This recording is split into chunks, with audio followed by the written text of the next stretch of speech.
Técnicamente es noches porque la noche se supone que empieza a partir de las 6, pero tenemos tanto sol, todavía está tan claro que es imposible pensar. Así es que, digamos, muy buenas tardes, que el Señor les bendiga. Es un gusto que podamos estar nuevamente en este lugar y que podamos estar aquí para poder escuchar algo que Dios tenga que decirnos. Si han traído su Biblia, por favor, les invito a que la abran conmigo en el libro de Efesios, capítulo 6. Efesios, capítulo 6. Entonces, estamos en Efesios, capítulo 6, y vamos a leer desde el versículo 10 hasta el versículo 20, ¿sí? Dice la palabra de Dios. Por lo demás, hermanos míos, fortaleceos en el Señor y en su fuerza poderosa. Vestíos de toda la armadura de Dios, para que podáis estar firme contra las acechanzas del diablo. Porque no tenemos lucha contra sangre y carne, sino contra principados, contra potestades, contra los gobernadores de las tinieblas de este mundo, contra huestes espirituales de maldad en las regiones celestes. Por tanto, tomad toda la armadura de Dios, para que podáis resistir en el día malo, y habiendo acabado todo, estar firmes. Estad, pues, firmes, ceñida vuestra cintura con la verdad, vestidos con la coraza de justicia, y calzados los pies con el celo por anunciar el evangelio de la paz. Sobre todo, tomar el escudo de la fe, con que podáis apagar todos los dardos de fuego del maligno. Tomad el yelmo de la salvación, y la espada del Espíritu, que es la palabra de Dios. Orar en todo tiempo con toda oración y súplica en el Espíritu, y velad con ello en toda perseverancia y súplica por todos los santos. Y por mí, a fin que al abrir mi boca me sea dada palabra para dar a conocer con denuedo el misterio del Evangelio. Por lo cual soy embajador en cadenas, y con denuedo hablé de él como debo hablar. Que el Señor bendiga la lectura pública de su palabra. Algo que siempre es muy interesante cuando leemos este pasaje es el poder entender completamente qué es lo que es la armadura de Dios y algunas cosas que aquí se nos dicen. Creo que el primer punto que debemos siempre darnos cuenta es, y la clave viene directamente en el versículo 12, donde el Espíritu Santo a través de Pablo nos dice que la lucha no es en definitiva contra carne o sangre. En pocas palabras, no es una lucha física, sino deja bien en claro que es una lucha 100% espiritual, y es de esa forma como debemos entenderla. Muchas veces nos afligimos y luchamos aún hasta físicamente cuando no nos corresponde realmente hacerlo. La lucha es 100% espiritual, y no es espiritual cuando cualquiera. Dice directamente contra huestes espirituales de maldad en las regiones celestes. Directamente nos dice, es una lucha a nivel espiritual. Y es por eso que muchos de nosotros vivimos en derrota. ¿Por qué derrota? Porque luchamos, para empezar, con armas físicas en un mundo físico, cuando no debemos luchar, al menos no físicamente, sino debemos hacerlo en un nivel espiritual. Y es por eso que se nos dice, por lo tanto, tomad toda la armadura de Dios. Es un imperativo, en pocas palabras, es una orden. Tomen toda la armadura de Dios. No es que si quieren úsenla, sino es tómenla, y no una parte, sino absolutamente toda, para que podamos resistir en el día malo. En pocas palabras, muchos de nosotros a veces decimos que no tenemos cómo resistir la tentación, que Dios no nos ayuda, pero la verdad es que tenemos absolutamente todo lo necesario para hacerlo. Si no, Dios no nos hubiera dado nada. Y empezamos a ver directamente cuál es la armadura de Dios, y dice, estad pues firmes, ceñida vuestra cintura, en otras versiones dice lomos, con la verdad. Miren qué interesante, el primer punto es la verdad, porque eso es lo que debe ser una de las marcas de los hijos de Dios, la verdad. La palabra dice bien claro, y Jesús mismo lo dijo, que el diablo es padre de mentira. Y cuando habla mentira, de lo suyo habla. En el libro de Proverbios está escrito que una de las cosas que Dios aborrece es justamente una lengua mentirosa. El segundo punto, otro punto que hay que tomar en cuenta es que está escrito también que en el libro de Apocalipsis que los mentirosos tendrán su porción en el lago de fuego. Hace mucho tiempo leí en un instituto de inglés en una ciudad de Chile una cosa, Colombia, fue Colombia, una frase que me llamó mucho la atención, que decía: si dices siempre la verdad, no tienes que recordar qué fue lo que dijiste. Y me puse a pensar en la frase y en verdad tiene mucho sentido. Si siempre estamos diciendo la verdad, entonces no hay que estar recordando qué dijimos, lo vamos a saber. No hay que estarlo pensando 2 o 3 veces. En cambio, cuando mentimos, sí, definitivamente tenemos que estar recordando qué fue lo que dije, cómo es que lo dije, cuándo lo dije y tratar de tener los mismos detalles. Pero cuando nos mantenemos en la verdad, nos mantenemos firmes, estables. La verdad va a ser esa roca. Y es por eso que Jesús dice que debemos fundarnos en Él. Y Él es el camino, la verdad y la vida. Pero si nos fundamos en la mentira, definitivamente nunca tendremos estabilidad y siempre estaremos mal. Dice que lo siguiente es la coraza de la justicia. La primera parte es la verdad, los lomos, la espalda. En otras versiones ponen la cintura, pero es la protección hacia atrás, nuestra espalda protegida con la verdad. Lo segundo es la coraza, algo así como una pechera de la justicia. Ahora, venimos a preguntarnos, ¿y qué justicia? ¿Qué es justicia? Y sobre todo en este mundo, que seamos sinceros, este mundo es sumamente injusto. Y es injusto básicamente porque está mal manejado. Y está mal manejado, como ya hemos visto, por fuentes oscuras, enviados de Satanás. Una lucha espiritual. La justicia es directamente la palabra de Dios, pero hacer la ley de Dios, cumplir las cosas de Dios. Jesucristo dijo una cosa muy importante: busca primero el reino de Dios y su justicia. Es muy curioso. Yo no sé si he explicado esto acá antes, pero lo que esto habla directamente es como la plomada que usan los albañiles para medir una pared. Ellos tienen este artefactito, ¿no? Que es como una especie de cuadrado, a veces hasta es medio rectángulo también, y tienen esta cosita, esta punta de plomo colgando y con una pita, y ellos lo ponen en la pared y están midiendo. La justicia es eso. Es esa plomada, ese medidor que verifica si la pared está recta. La justicia divina más bien es aquella plomada que verifica si nuestra vida es recta.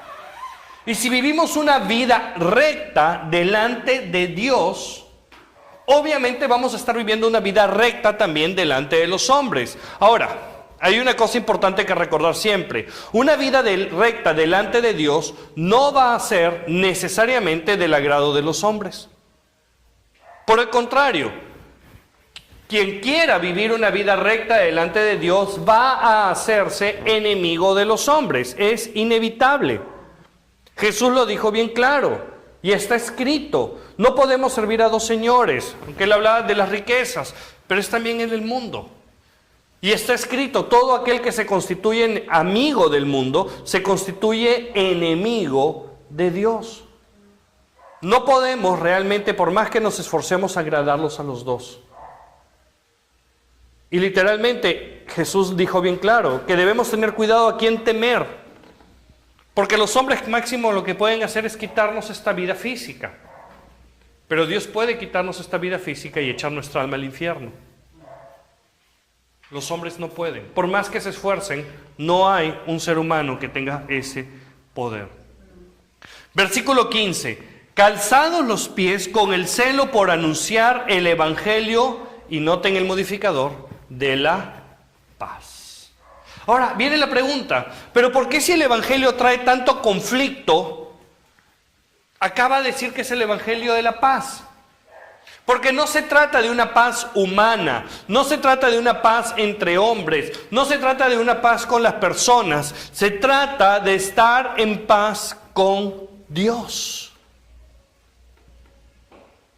Hay grupos cristianos, ¿no? Grupos evangélicos, que por ejemplo siempre hablan de la iglesia fundamentada en los 5 ministerios y se ponen a hablar de aquella carta donde menciona que hay 5 ministerios, primero los apóstoles, después los profetas, después los evangelistas y finalmente pastor y maestro.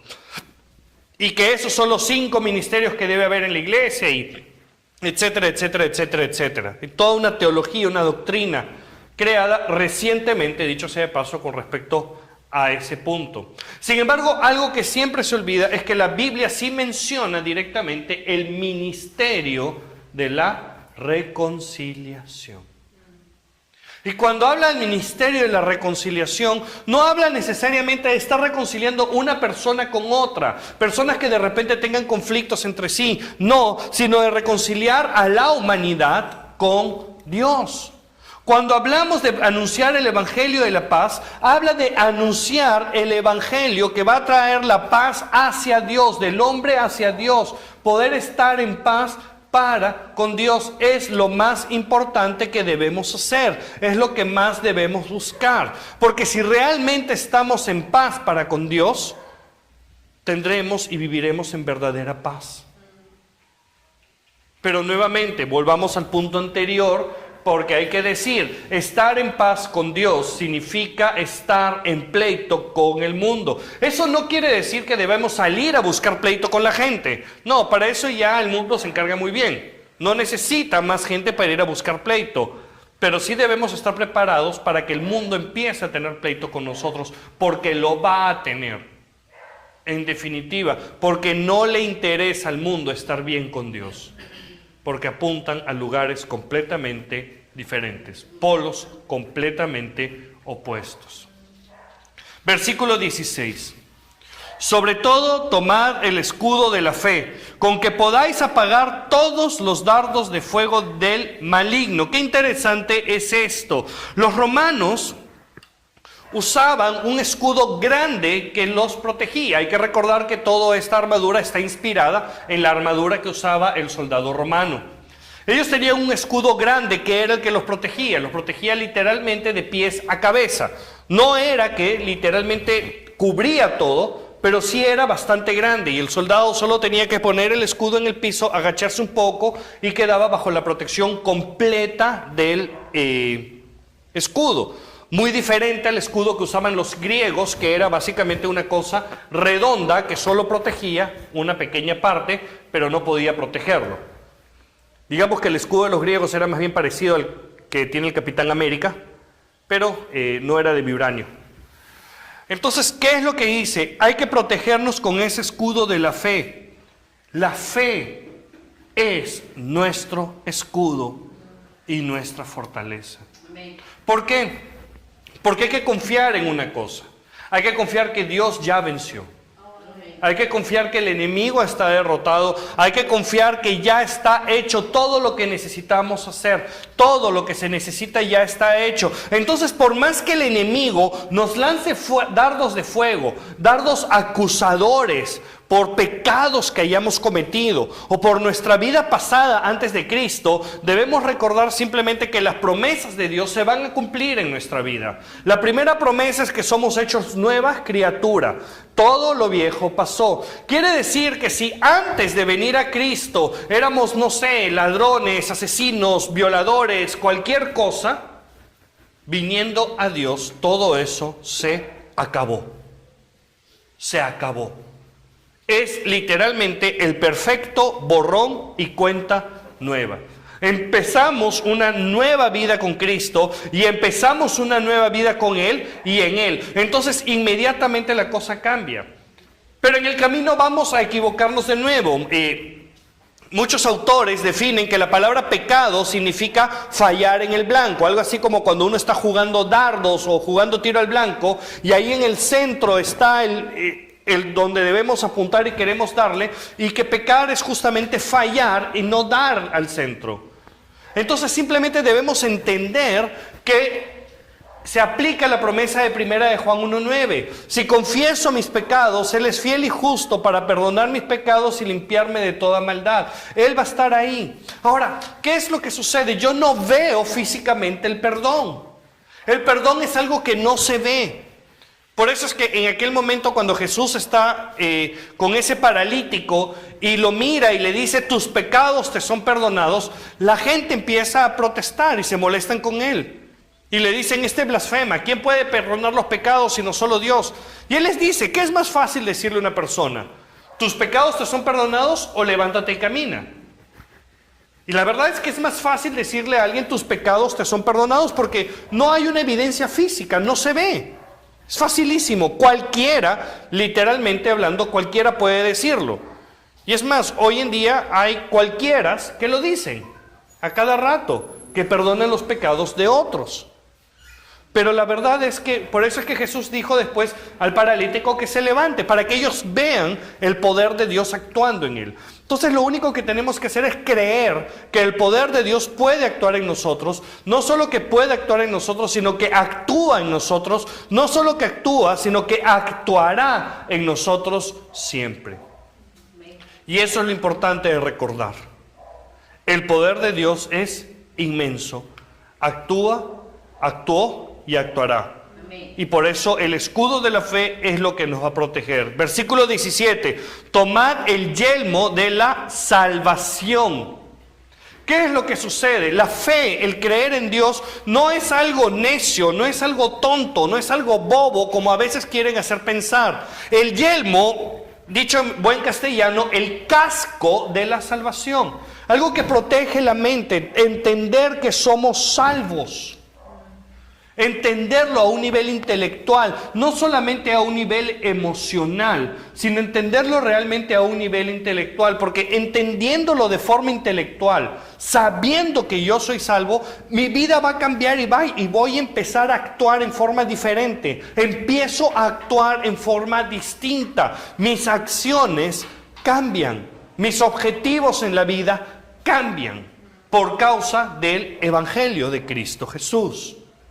Ya no sigo viviendo una vida vacía, empiezo más bien a vivir una vida llena, una vida completa, una vida verdadera, una vida total. Y eso es exactamente lo que se quiere. Ese casco de la salvación me protege, que proteja mis pensamientos, entender que ahora soy salvo, que como dice la palabra le pertenezco a Cristo. Por eso es que ya no puedo estar haciendo cualquier bobada que quiera hacer. Hay unas personas que dicen que la salvación se pierde. Bueno, eso definitivamente yo no lo veo bíblico en ningún momento. Entonces, ¿cuál es el detalle? Es que ellos dicen, claro, tú dices que puedes ser siempre salvo y lo que sucede es que agarras y después te pones a pecar y pecar y pecar y pecar y nunca cuidas la salvación con temor y temblor como dice que hay que cuidarla. Es que no es así. Una persona que es salva realmente cuida su salvación con temor y temblor, pero no porque la vaya a perder, sino porque entiende lo valioso que es. ¿Cuántos de nosotros no hemos a veces recibido algún regalo bonito? No sé, de pronto un reloj, un anillo, una joya, algo que sea sumamente valioso. Y lo hemos cuidado y lo cuidamos muchísimo. Mi esposa y yo, por ejemplo, cuando nos casamos, nos regalaron los anillos de matrimonio, unos anillos de un oro que ha estado en la familia de Vivi por algunas generaciones.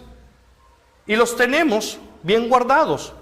Literalmente, como viajábamos tanto en la primera misión, agencia misionera en la que estuvimos, teníamos que viajar mucho, entonces dijimos, no, ¿sabes qué? Vamos a estar metiéndonos por lugares que es peligroso. Así es que vamos a hacer una cosa, estábamos en Ecuador, vamos a ir a esta tienda donde venden plata y por $10 cada uno nos compramos unos anillos de plata baratitos y esos son los que ya nos quedamos de costumbre usarlos hasta el día de hoy. ¿Por qué? Porque queríamos cuidarlos tanto y los cuidábamos con temor y temblor de que se nos vayan a perder. No porque sea un metal caro, no porque hayan sido caros los anillos, sino porque era un regalo preciado. No valorábamos el material. Es más, no lo valoramos en verdad, porque realmente coincidimos en que ninguno de los dos nos gusta estar luciendo oro. Pero valoramos el gesto, el hecho de que es algo que ha estado en generaciones. Eso es lo importante para nosotros. Entonces, ahí está el detalle. Cuidar la salvación con temor y temblor quiere decir que realmente, y si alguien piensa que de repente alguien podría robárnosla, pues la palabra de Dios dice que Jesús dijo que nadie nos puede arrebatar de sus manos. Sigamos. La espada del Espíritu, que es la palabra de Dios. Aquí se muestra la única arma ofensiva de la armadura de Dios. La palabra de Dios, la espada del Espíritu. Algunos dicen y añaden que otra arma ofensiva es la oración. Pues yo no veo acá que se mencione la oración como parte de la armadura, sino la palabra. ¿Por qué? Porque hay una cosa que entender. Hoy en día hay mucha gente por ahí que está predicando una cosa sumamente errónea, y lo que están predicando no es Biblia. Están predicando metafísica, están predicando nueva era o cualquier otra bobada de eso, hasta brujería incluso le diría yo. Que es que dice que tus palabras tienen poder y lo que tú digas se va a hacer. Solo tienes que decirlo y que creerlo, visualizarlo, clámalo, proclámalo, reclámalo, arrebátalo y no sé qué otras bobadas más. Eso no es bíblico. En ningún punto la Biblia no enseña eso, realmente no lo enseña. Pero lo que sí enseña es que la palabra de Dios es la espada del Espíritu, es la que tiene poder. Es la palabra de Dios la que tiene el poder. Si Dios decreta algo, se hace. Lo que Dios manda, se hace. Punto final. No se hace lo que el hombre quiere. Que de pronto Dios conceda la petición es muy distinto, es completamente diferente. Nos cuenta el Evangelio que un leproso se acercó a Jesús y con toda humildad le dijo: si quieres, puedes limpiarme.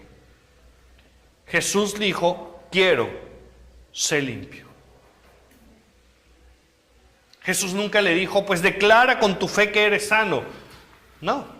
Arrebata tu sanidad. No. Simplemente extendió la mano hacia él y le dijo: quiero, sé limpio. Un soldado romano se acercó a Jesús y le dijo: no soy digno de que entres en mi casa, pero yo soy un hombre con autoridad y le digo a uno: haz esto, va y lo hace. Le digo al otro que haga otra cosa, va y lo hace.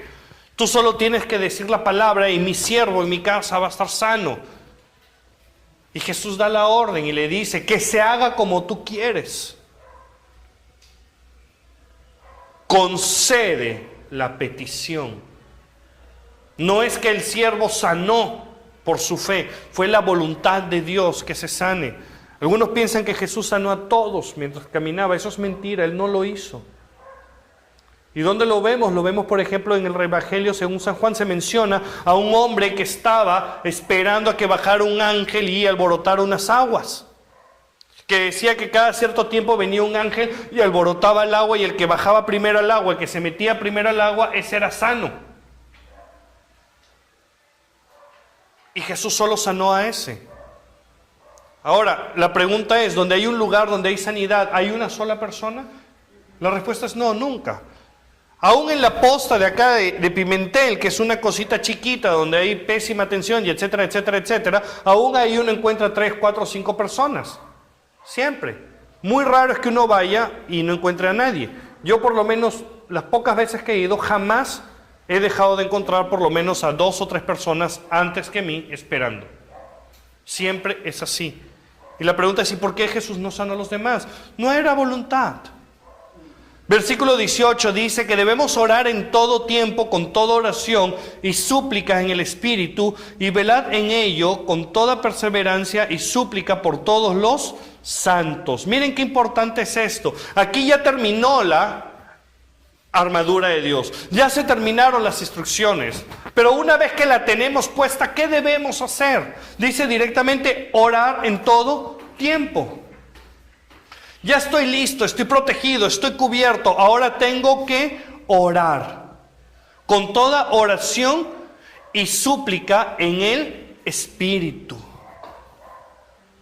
Ahora, cuando habla de orar en el Espíritu, no habla como dicen algunas personas directamente que no, tienes que hablar lenguas raras, tienes que sonar raro y un montón de cosas. No, no se trata de eso. Orar en el Espíritu significa orar con la guía del Espíritu Santo. Que el Espíritu Santo me guíe a orar, porque escrito está incluso que cómo hemos de pedir no sabemos, pero el Espíritu intercede por nosotros con gemidos indecibles. Quien tiene los gemidos indecibles es el Espíritu Santo, no nosotros. Nuestros gemidos deben ser bien dichos, deben ser entendidos. Debemos entender que no por balbucear palabras o por hacer algo que se llama glosolalia, que es lo que hacen los niños pequeños, por ejemplo. Los niños que tienen 2 años, 2 y medio, hasta a veces 3, empiezan a balbucear un montón de palabras como que estuvieran en un idioma. Eso es lo que se llama glosolalia. Pues eso no es orar. Eso es glosolaliar. No sé si existiría el término o lo estoy acuñando en este momento. Pero es lo que pide. Y después entra en la petición personal que el Espíritu Santo permitió que venga y dice: y por mí, a fin de que al abrir mi boca me sea dada palabra para dar a conocer con denuedo el misterio del Evangelio. Qué importante es orar por aquellos que están predicando el Evangelio. Hay mucha gente hoy en día que está predicando el Evangelio y aún arriesgando sus vidas. Están predicando para dar a conocer el Evangelio, arriesgando sus vidas. Aquí nosotros estamos cómodos, no tenemos miedo de que entre un comando en cualquier momento y nos asesine. Si estuviéramos en China, definitivamente, número 1, estaríamos en un sótano. Número 2, habría muchísimo menos personas. Número 3, no hubiéramos tenido música. 4, yo no estaría predicando acá adelante, estaríamos murmurando bien bajito. ¿Qué es lo interesante? Que la iglesia en China es la iglesia más grande del mundo. Iglesia fiel, iglesia que da, iglesia que se mueve, iglesia que está dispuesta a todo, y realmente lo está. Y uno diría: ay, ¿por qué si están dispuestos a todo entonces no hacen un culto abierto? Porque no son tontos, pues. Saben que si hacen un culto abierto los matan, los encarcelan y se pierde la labor que ya se está haciendo. Pero ellos siguen, y el evangelismo es bien agresivo allá, y la oración es fuerte, y la gente ora constantemente. Versículo 20 dice: por lo cual soy embajador en cadenas, y con denuedo hable de él como debo hablar. Hablar con denuedo, hablar con firmeza, hablar con fuerza, hablar con sabiduría, hablar bien, hablar en buena forma, como se debe hablar del Señor. Pero lo importante es no callar. A veces pensamos que no tenemos herramientas, pero el capítulo 6 del libro de Efesios nos muestra que estamos más que equipados. Y lo mejor de todo es que todas las herramientas están a nuestro alcance. No son caras, son gratis, financieramente hablando, pero tiene su precio, tiene su costo. Y parte de ese precio y parte de ese costo es justamente la enemistad con el mundo, que nos va a costar. A mí me ha costado amigos, y creo que en algunos casos hasta parientes, y muchas otras cosas más. Pero simplemente voy a decir, como dijo el apóstol Pablo, lleno del Espíritu Santo: todo eso lo tengo por basura con tal de ganar el supremo llamamiento en Cristo Jesús, que es justamente lo que vinimos haciendo y todos deberíamos estar haciendo: tomar todo por basura para poder ganar a Cristo Jesús. No importándonos los títulos, no importándonos la grandeza que este mundo ofrezca, sino simplemente buscando la gloria de Dios.